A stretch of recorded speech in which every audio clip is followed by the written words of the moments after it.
Welcome to another episode of Building a Leadership Mindset podcast. I'm your host, Nikki C., all the way from Philadelphia, PA. Super excited to be here again today, just bringing some amazing guests, some value, and some golden nuggets. So always have a pen and paper ready when you are watching our show, because we have some amazing people doing amazing things.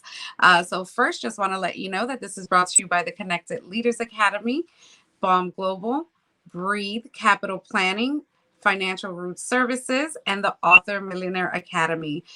Check my website out at www.buildingaleadershipmindset.com. Under the sponsor section, they are there. Check them out and their services. I'm super excited to have an amazing gentleman that I was able to meet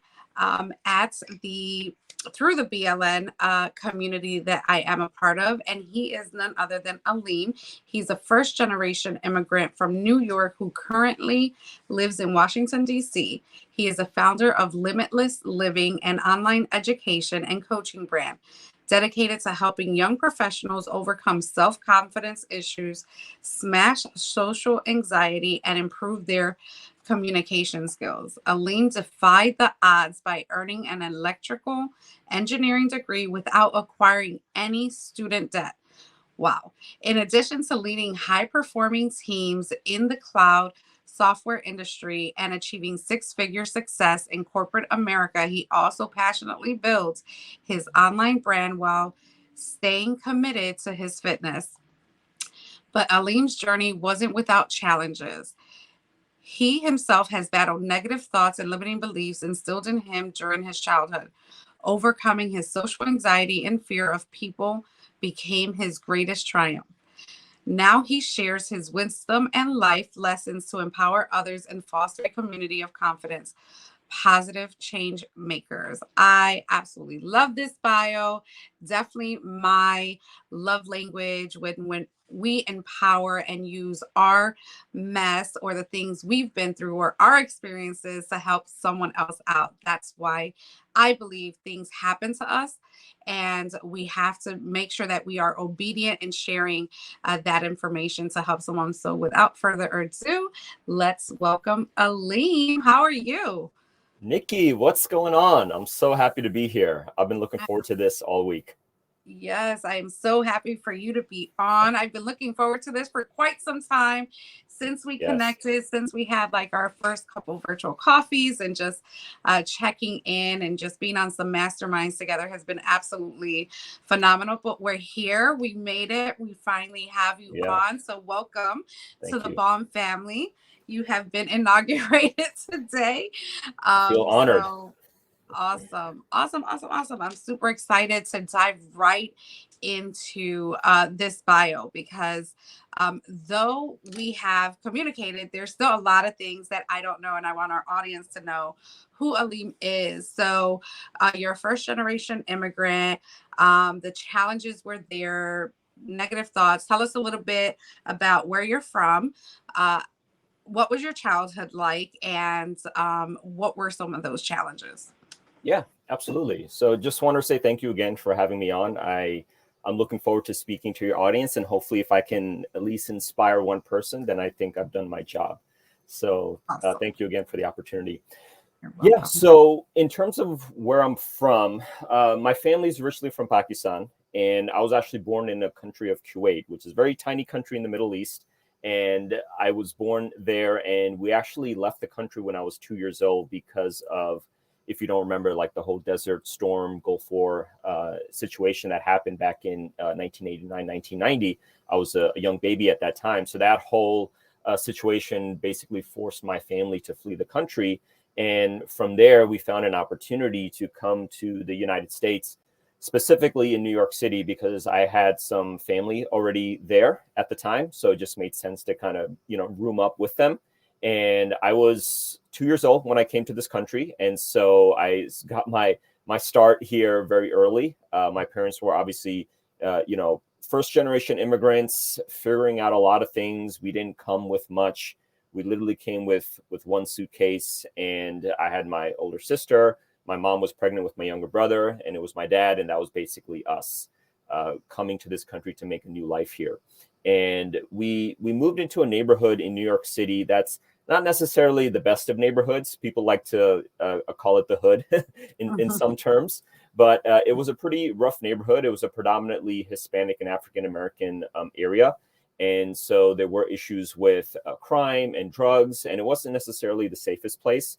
So, but it was where we had to start. And there was a lot of fear growing up in that area, especially with my parents being very overprotective as they were. I didn't really get a lot of opportunities growing up to really venture out as much and just explore my community or partake in extracurricular activities. I wasn't really encouraged to be part of team sports or really just be very social because of just the environment that we were living in. So there was a lot of concern that my parents had around it, and they just wanted to protect me and make sure that I didn't put myself in situations where I would get in trouble, which, looking back, I can completely understand why they would do that. However, the downside of that is that I did not get the ability to really develop my social confidence and my social skills. I wasn't very much of a people person. I was extremely shy and socially anxious, and I just didn't, and I had a lot of self-confidence issues. I cared too much about what other people thought of me. I was worried about the opinions of others. I was afraid of being myself when I was in school. I would be myself at home around my siblings and my family, but when I was outside in public, I was just a completely different person. And so it was like I was living two different lives growing up, which made it very difficult for me as a child. And then a lot of that caught up to me as an adult, where I basically had to move out and, start my career as an adult and start making a life of my own. I started to realize that all of those challenges that I've had to that I didn't overcome caught up with me as an adult, and I had to face them later, which made it really hard. But that's just to kind of give you some context as to maybe how I got to this point where I needed to find a way to build up my social confidence and overcome my fear of people and just be a more confident, well-spoken person in this world.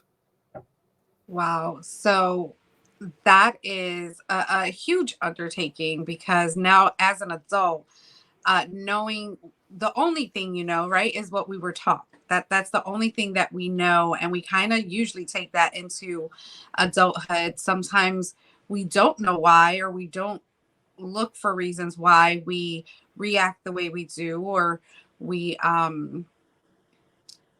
why we have these anxieties, right? Mm-hmm. So you were well aware that was happening, and you were looking for ways to really figure that out. So tell me a little bit about what were the steps in initiating that path. Yeah, absolutely. I think for me, if I could go back to how I started this path to really improve and get better in this area, it really started with self-awareness. So I was very much aware of the fact that I was afraid of my own shadow, to put it simply, and afraid of other people's judgments. I went through issues with bullying in school, and I didn't like that I couldn't defend myself. So I was aware of a lot of my kind of limitations and just kind of what it was doing to me and my emotional state. And I had a really strong desire to change that. So I would say the first step is awareness. If you're not aware of the challenges and the problems that you're dealing with, you can't address them. And it's one thing to be aware of them, but it's another thing to actually want to do something about it. What I tend to find is that most people are aware. I believe people are pretty intelligent enough to be aware of kind of the challenges and situations that they're going through, but they're just afraid to do something about it, or it doesn't hurt bad enough to want them to do something about it. And for me, what I was going through was hurting me enough to the point where I wanted to do something about it. And so that's when in college, I started to really get into self-improvement and started to look for resources. At the time, we didn't have the internet. The internet wasn't the way that it was right now. So I couldn't just go online and download a podcast or find a video or listen to great material like this, right? Or have access to podcasts like this. So I had to find just good books. And I think the very first book that helped me start the process of overcoming my self-confidence and social anxiety issues was How to Win Friends and Influence People by Dale Carnegie, which is a staple for anyone that wants to improve their social confidence and develop their people skills. And that was one of the first books that I read that really made me believe that I can actually become good with people, and I can actually become a more confident and likable person. And that was basically the domino that I pushed down to really start the path of going into more self-improvement. I started to read more books about this area. I started to really apply this stuff. When I was in college, I was very much into how can I succeed as a professional post-college. So I involved myself with the college career center and went to job interviews and career fairs. And I really started to put myself in more social environments and environments where I was forced to interact with other people and get feedback, in those interactions. So that really started that process.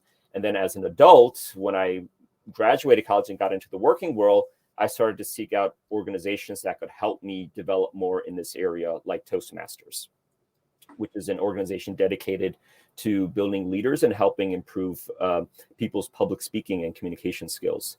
So I did that for a couple of years, and that did wonders for me. Later on, I actually got involved in a network marketing business while I was working as a professional in my spare time. And that gave me a great opportunity to get around people that were positive, ambitious, but were also socially confident. They were excellent communicators, people that really knew how to storytell and communicate a message. And obviously sales is a big part of that. So that comes with that type of that business vehicle. So I developed probably the most in that arena within the network marketing business. And that really helped me do a lot with just learning how to overcome my own fears, how to talk to strangers, how to prospect, how to stand in front of a crowd and talk to people and get feedback. So those were the steps that I took. So it really just started with that self-awareness and went all the way to just actually applying it and putting myself in environments where I can overcome those fears. Wow, that is awesome. And actually, you just triggered two things that we absolutely have in common is that I too have been in Toastmasters as well. I did it for about 2 years. Definitely enjoyed it right during my growth spurt starting in 2020. Also, I also entered into a network marketing space, which became and what I would call what you just described is a self-development junkie, right? We were going to Absolutely. every venue opportunity that we could, that we knew that was going to add value to our lives. I have two questions before we move on. Mm-hmm. First, are you grateful now as an adult that you obviously we don't like what we go through, right? But do you feel grateful that you experienced what you experienced so that you can do what you do today? 100%.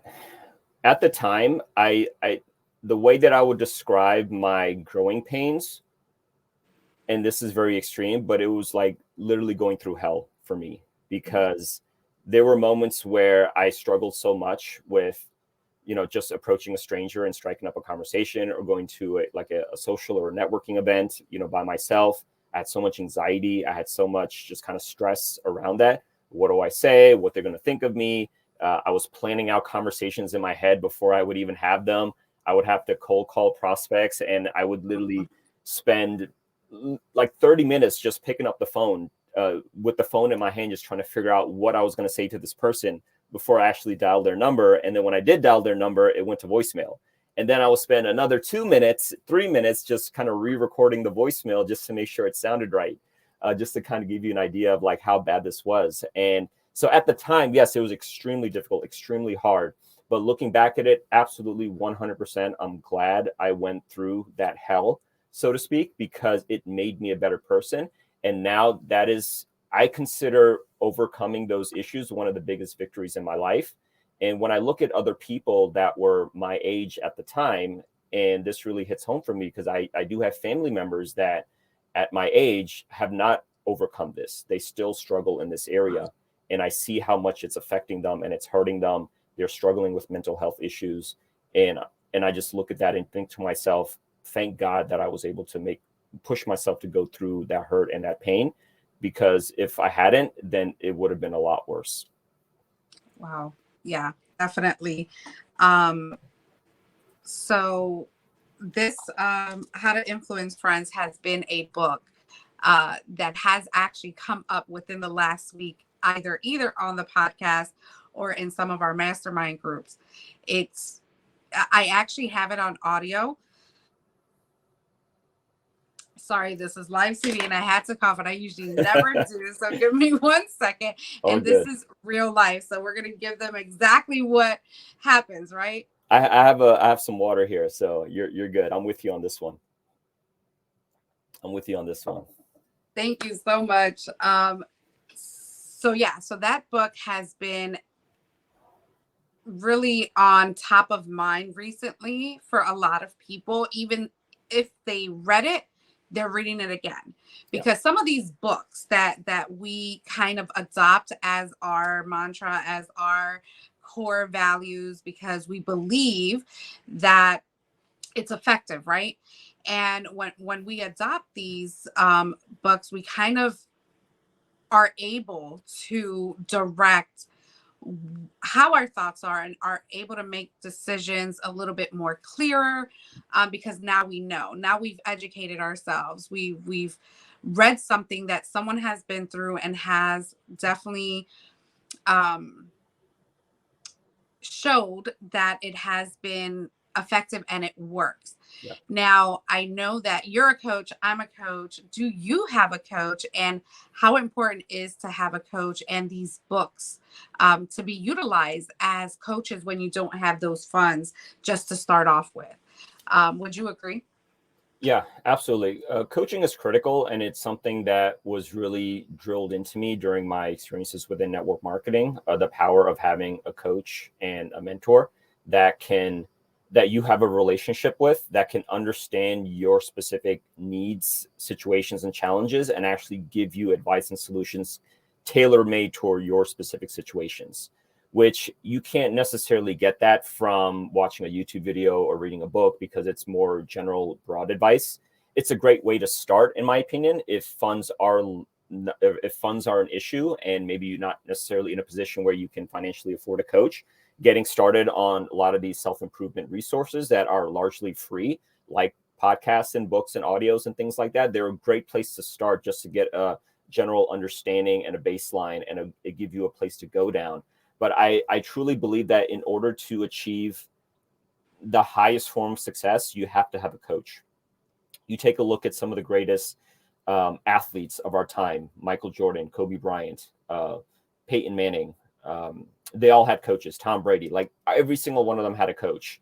And yes, they're great because they have a lot of talent, but even then they still had a coach. So what is that? If people like that need coaches, what does that say about people like us who are also striving to achieve greatness?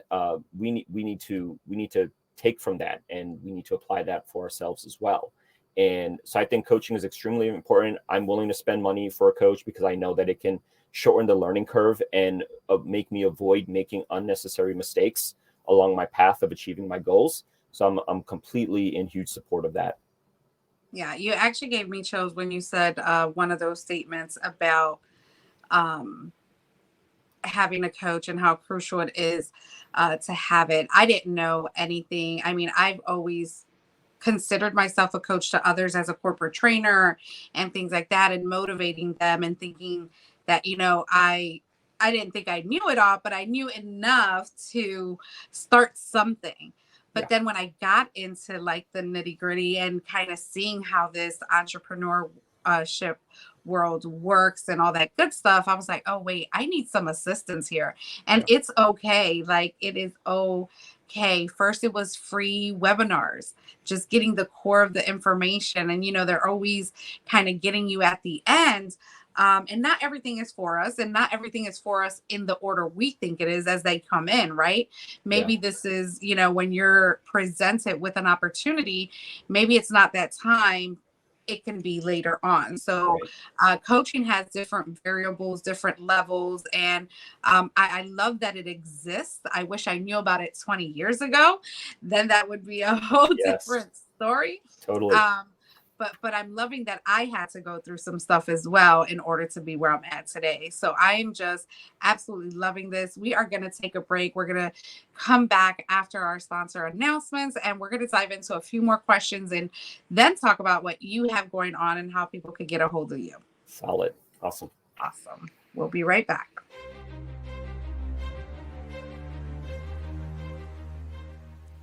Hi, my name is Jose Escobar, and I'm the founder and CEO of the Connected Leaders Academy. We're a growing tribe, a community of entrepreneurs all over the world, globally, all across the country, high performers, titans of industry.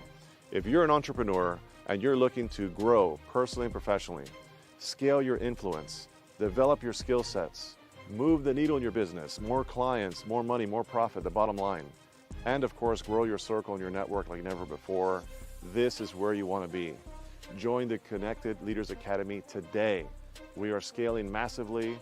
We want to welcome you in. Check me out on Instagram and on Facebook, the @ JAESCO25. We look forward to having you join us. Take care.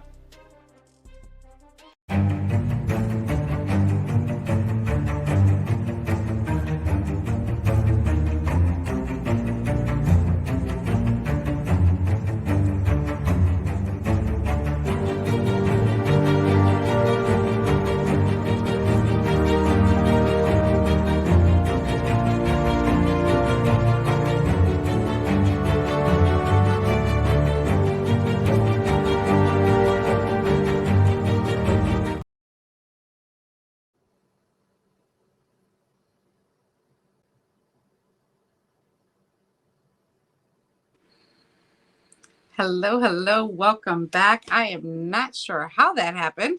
I got like booted out while I was pressing the button. These are so fragile, but it is okay. We are here with Aleem. Met him quite a few months ago, and we have stayed in connection, even though we have many communities that we're a part of, and we're doing our thing, helping others and inspiring others to build and develop that self-confidence. What are some keys to developing self-confidence, and how would you help someone out with that? Yeah, that's a great question. So I think self-confidence starts with yourself, obviously. And I was having a conversation with my cousin earlier this year, and he's also struggling with the same issue of feeling like he's not very socially confident. His energy is he has a lot more kind of laid back, phlegmatic personality, so his energy is pretty low. And in social situations, it really is really difficult for him to just kind of dial that up even just a little, to be more socially active and be more kind of like likable in that sense. And one interesting thing that he told me is that he notices that he feels more socially confident and more comfortable around people when he's been very consistent with his fitness. And there was something about that really struck me, because I think there is something about taking care of your body, like physically taking care of your body through good diet, good fitness. You feel better about yourself, first of all. You will look better about yourself because you're now shaping and sculpting your body and physique. And as a result of that, you will naturally feel better about yourself. You feel more alive. You have more energy, and it just helps. I think it takes like the friction out of social interactions, because you're more comfortable in your skin. You're doing things that are difficult that most people are not willing to do. So that kind of gives you a sense of confidence just from that alone. And it really has nothing to do with other people, but just what you're doing to yourself. So I would recommend, like, if this is something that people are struggling with, take a look at just something simple as your fitness. Are you doing what you're doing every day to make yourself physically move, whether that's take a walk or a run or going to the gym? Really take care of your fitness, because you will feel better about yourself. Be mindful about the food that you eat, because you will chemically feel better about yourself as a result. And you will notice that will translate into more confidence. I would say that's definitely the first place to start. That is so true. I notice that when I do move more prior to getting into my space, I'm more creative. Yeah. The mind starts going a little bit faster in motion. And I love that.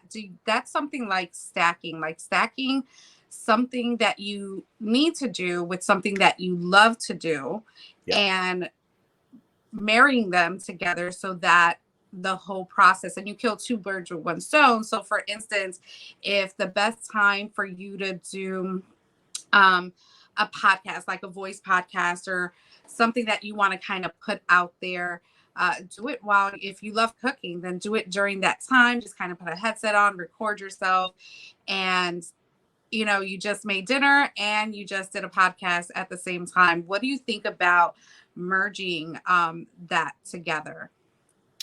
Yeah, no, I'm a big proponent of habit stacking. I think it's a great way to, like you said, kill two birds with one stone.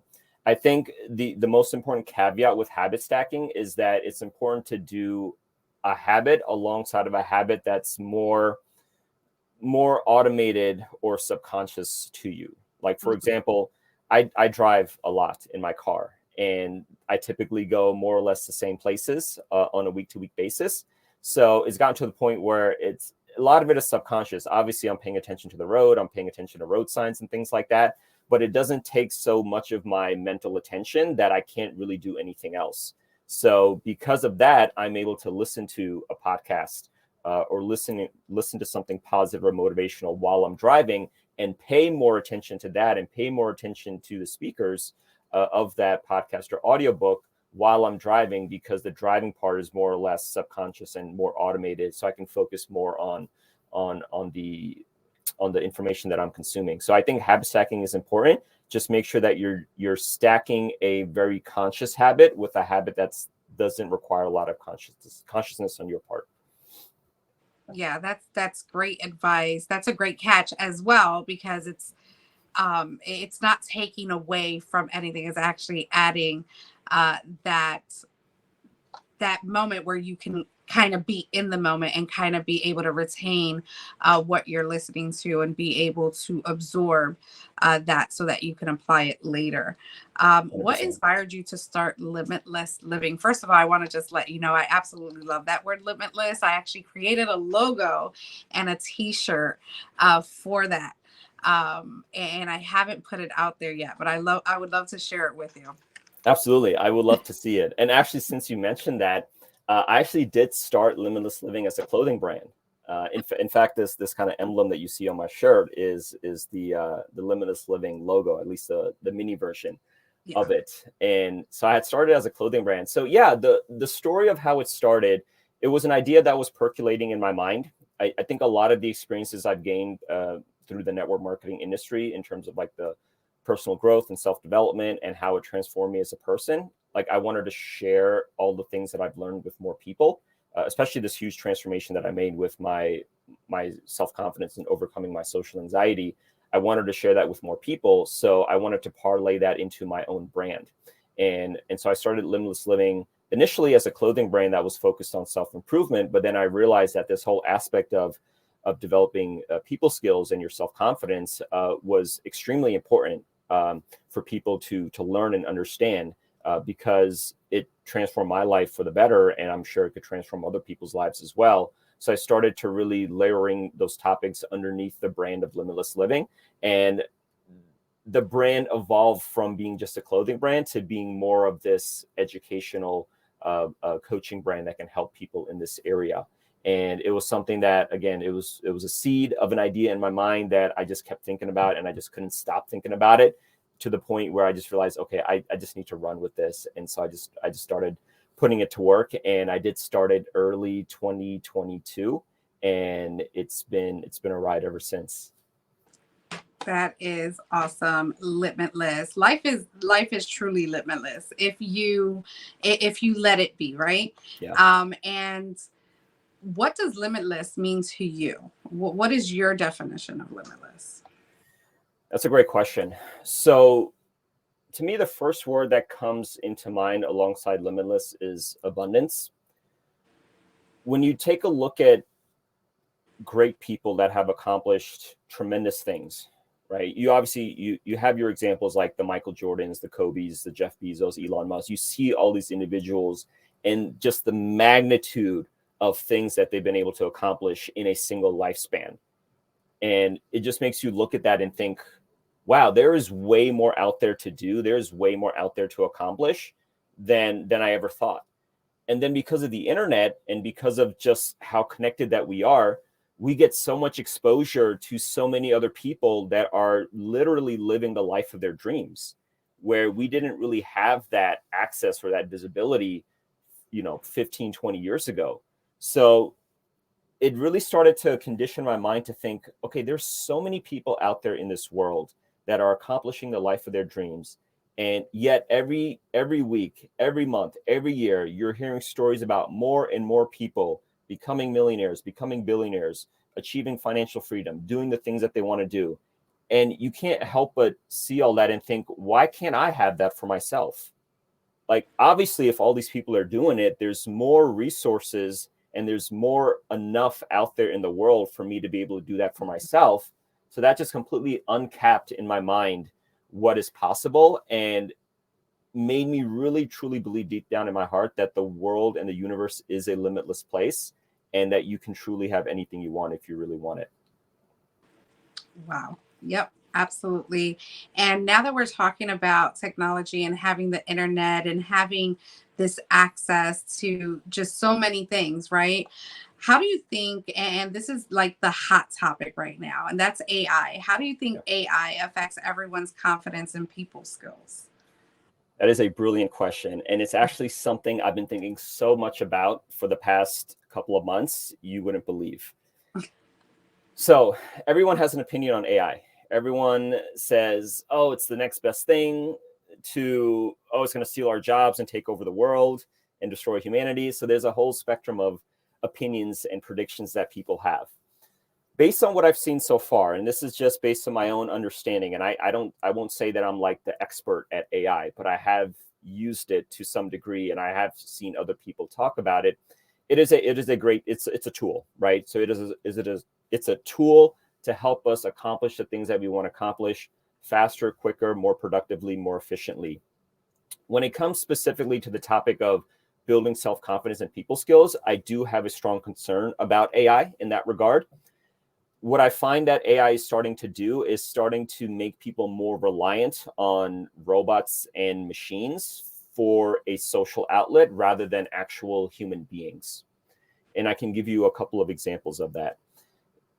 In Japan, I don't know if you've heard this, but in Japan, it is becoming a trend for people to have virtual mates, virtual girlfriends, virtual boyfriends that are just completely these AI-driven avatars that people can interact with and talk to and just have conversations with, right?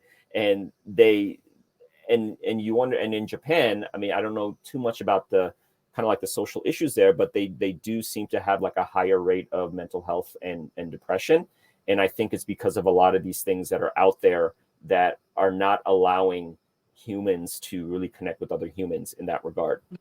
Mm-hmm. I'll give you another example. There's a YouTuber, a content creator who was able to, she's like a young female, very attractive, and a lot of her followers are guys, obviously. And she was able to create a chatbot, an AI-driven chatbot that basically replicates her personality and just her kind of preferences and interests. And for a subscription, for a fee, a subscriber can actually subscribe to chat with this chat box and make it seem like that they're actually chatting and talking with this influencer and feel like that they're having a live conversation and relationship with her, when in fact it's not really her, it's just an AI version of her. So you hear about things like that and you hear about kind of where this is going, and it just makes you realize, okay, AI, although it has a lot of its benefits, I think it's going to worsen the loneliness epidemic that we're having and the mental health issues that people are having and the relationship issues that people are having, because now people are seeking these artificial means of connection as opposed to real life human beings. And I don't care how intelligent AI gets. I don't care how smart it gets. It's been impressive what we've seen so far, and it's only going to get better. But what I truly, genuinely, deep in my heart, believe for a fact is that AI will never replace the power of a real, authentic human connection. There's just something spiritual about being in the presence of another human that I don't think artificial intelligence can replicate. And if you even look at the name itself, artificial intelligence, nothing artificial is ever better than anything that's real. So an artificial connection with an AI is never going to give you the same amount of fulfillment that a real connection with a real human being can. And that's the only thing that I truly believe that AI can't replace. So we have to, and it's part of my mission now that this is getting more popular, is to emphasize even more the need for wanting to develop your social confidence skills and your people skills so that you can have the confidence and the courage to want to connect with more human beings and not resort to relying on these artificial intelligence chatbots and these virtual avatars to satisfy your social outlet and your need for connection. Wow, that's a brilliant answer for a brilliant question. Oh my goodness. I heard about the first one in Japan, and these robots and these, for every good thing that comes out, there's going to be someone who has to use it for bad, right? Yeah. It's just the opposite of what it is, and we have to, unfortunately, in life we get both, right? Yeah. Whether we want it or not. But the awareness and the conversation that you are now including and injecting into what you're stating is also brilliant, because if people are not aware, it's just crazy to hear that people are looking for, and you said it so well, where it's a loneliness epidemic that we're going through. Like it's true, it's real, it's there. Yeah. And there's nothing better like a hug, a touch, Yeah. a smile, a handshake, whatever it is, how people greet each other these days. There's nothing that would be better than that, right? Yeah. At least for us, I know for me, absolutely. I love when, we're in presence of each other and we're able to just create beautiful things as we are, right? And not using this technology world, though it's here for good, and we should use it for good. So thank you so much um, for even bringing that up and adding that to what you're doing. I think that's amazing. I think it needs to be talked about even more on a higher level, so that people just continue to understand that being at events, uh, at just anywhere in church, right? Not watching it online, like just all these different avenues that we can be a part of something. It's nothing better than just being in the room, in the present, in the flesh, and experiencing emotionally, spiritually, all of it, right? All at Yeah. once in one place, in the presence. And we take that for granted. We really do. We get to do these things. We don't have to.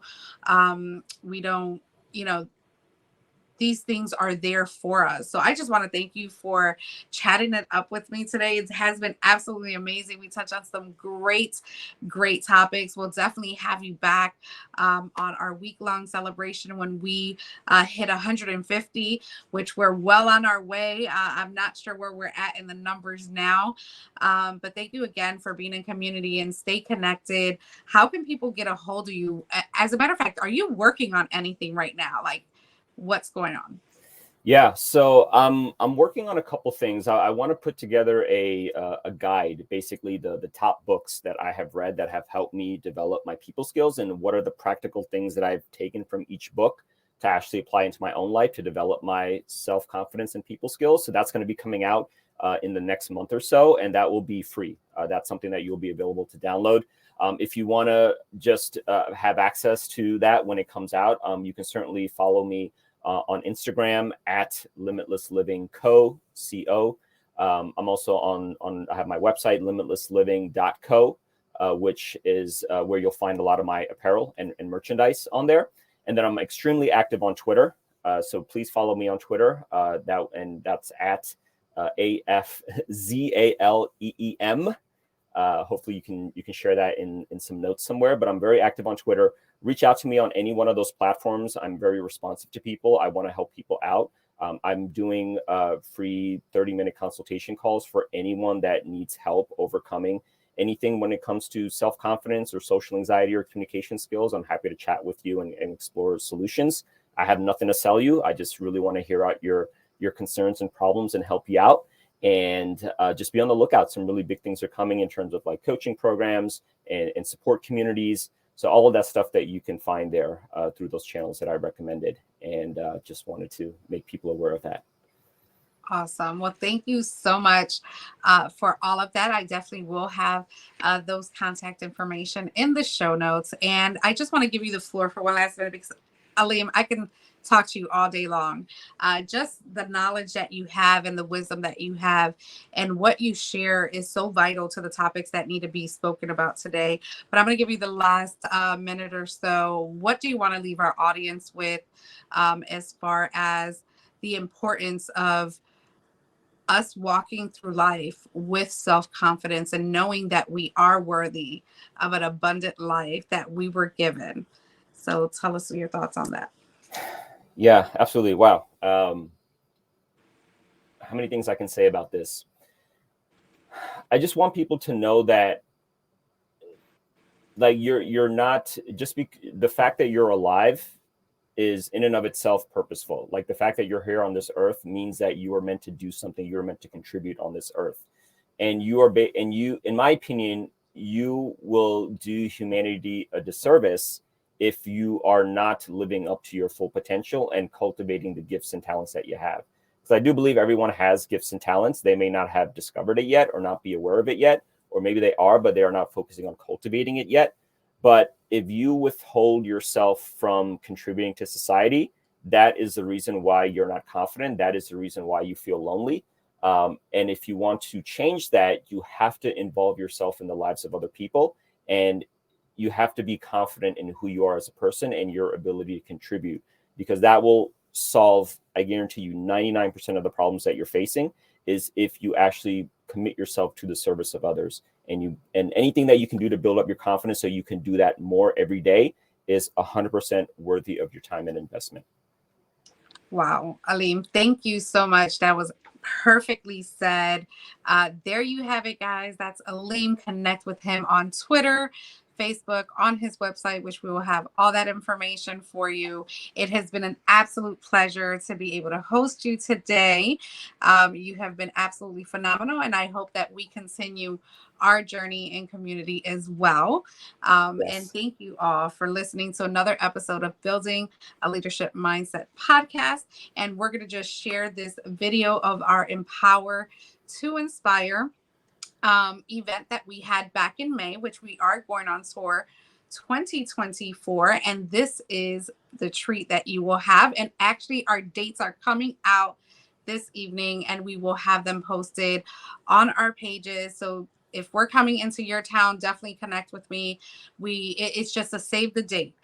We're coming and we are ready to serve the community and just share how important it is to be in community and to empower and inspire each other so that we all win. Thank you again for tuning in to another episode of Building a Leadership Mindset podcast, and have a great day. And as I always say, make it count.